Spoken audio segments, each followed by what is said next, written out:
On est le jour 6 de la série de Bible Study. La dernière fois, on s'est arrêté au chapitre 10. Ça fait 8 jours. J'étais en plein déménagement. Là, je suis dans mon nouvel appart. Et du coup, ça fait 8 jours. 8 jours que j'ai pas fait de Bible Study, rien. Je vais essayer de reprendre vraiment sérieusement.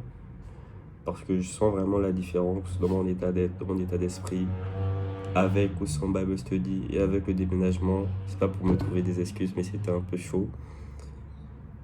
C'est vraiment, le but de cette vidéo, c'est vraiment de documenter ce parcours. Ça prendra peut-être des années avant de vraiment trouver ce que je cherche en ayant commencé cela, mais je pense que c'est l'une des meilleures décisions que je prends actuellement. Du coup, c'est parti, chapitre 11. On est le jour 6. Bon, pas le jour 6, mais le jour 6 de la série de Bible Study. On est au chapitre 11 de l'évangile selon saint Matthieu. Grand 3. Le ministère du royaume des cieux. Jésus rejeté par cette génération. Chapitre 11. Et il advint, quand Jésus eut achevé de donner ses consignes à ses 12 disciples, qu'il partit de là pour enseigner et prêcher dans leur ville. Question de Jean-Baptiste et témoignage que lui rend Jésus. Or Jean, dans sa prison, avait entendu parler des œuvres du Christ. Il lui envoya de ses disciples pour lui dire: Es-tu celui qui doit venir ou devons-nous en attendre un autre? Jésus leur répondit: Alors rapportez à Jean ce que vous entendez et voyez. Les aveugles voient et les boiteux marchent, les lépreux sont purifiés et les sourds entendent. Les morts ressuscitent et la bonne nouvelle est annoncée aux pauvres. Et heureux celui qui ne trébuchera pas à cause de moi. Tandis que cela s'en allait, Jésus se mit à dire aux foules au sujet de Jean: Qu'êtes-vous allés contempler au désert? Un roseau agité par le vent. Alors qu'êtes-vous allés voir? Un homme vêtu de façon délicate. Mais ceux qui portent des habits délicats se trouvent dans les demeures des rois.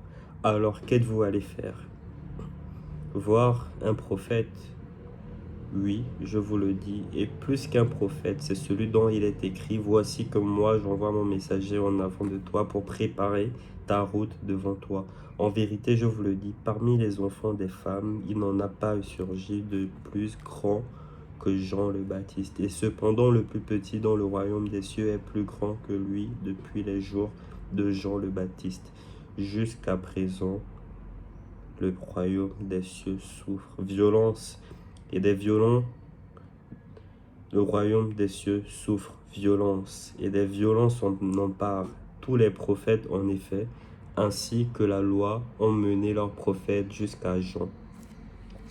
Et lui, si vous voulez m'en croire, il est cet Élie qui doit revenir, que celui qui a des oreilles entende.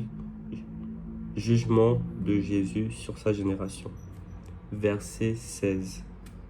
Mais à qui vais-je comparer cette génération? Elle ressemble à des gamins qui, assis sur les places, en interpellent d'autres en disant: Nous vous avons joué de la flûte et vous n'avez pas dansé. Nous avons entamé un chant funèbre et vous ne vous êtes pas frappé la poitrine. Jean vient en effet, ne mange ni ne buvant,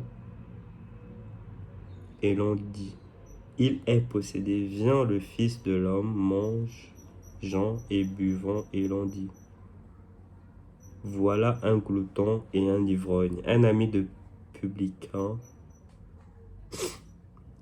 et des pécheurs. Et justice a été rendue à la sagesse par ses œuvres. Malheur aux villes des bords du lac. Alors il se mit à invectiver contre les villes qui avaient vu ses plus nombreux miracles, mais n'avaient pas fait pénitence. Malheur à toi,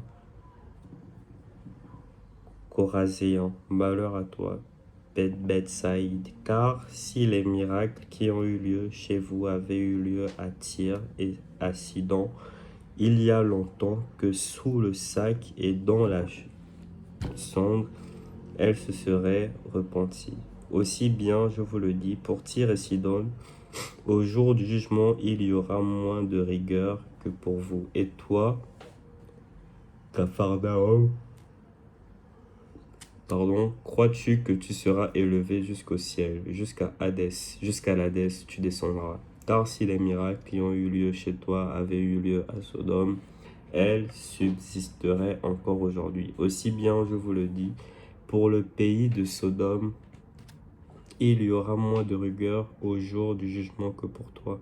L'évangile révélé aux simples, le Père et le Fils. En ce temps, verset 5, en ce temps-là, Jésus prit la parole et dit, « Je te bénis, Père, Seigneur du ciel et de la terre, d'avoir caché cela aux sages et aux intelligents et de l'avoir révélé aux tout-petits. Oui, Père, car tel a été ton bon plaisir. Tout m'a été remis par mon Père, et nul ne connaît le Fils si ce n'est le Père, et nul ne connaît le Père si ce n'est le Fils, et celui à qui le Fils veut bien le révéler. » Jésus, maître au fardeau léger. Verset 28. Venez à moi, vous tous qui peinez et ployez sous le fardeau, et moi je vous soulagerai. Chargez-vous de mon joug et mettez-vous à mon école, car je suis doux et humble de cœur, et vous trouverez soulagement pour vos âmes. Oui, mon joug est aisé et mon fardeau léger. Moi, j'aime bien Jésus, maître au fardeau léger. Merci, verset 28. Venez à moi, vous tous qui peignez et ployez sous le fardeau, et moi, je vous soulagerai. Chargez-vous de mon joug et mettez-vous à mon école, car je suis doux et humble de cœur, et vous trouverez soulagement pour vos âmes. Oui, mon joug est aisé et mon fardeau léger. Je pense qu'on va s'arrêter sur ce merveilleux verset. C'était le chapitre 11, et à demain.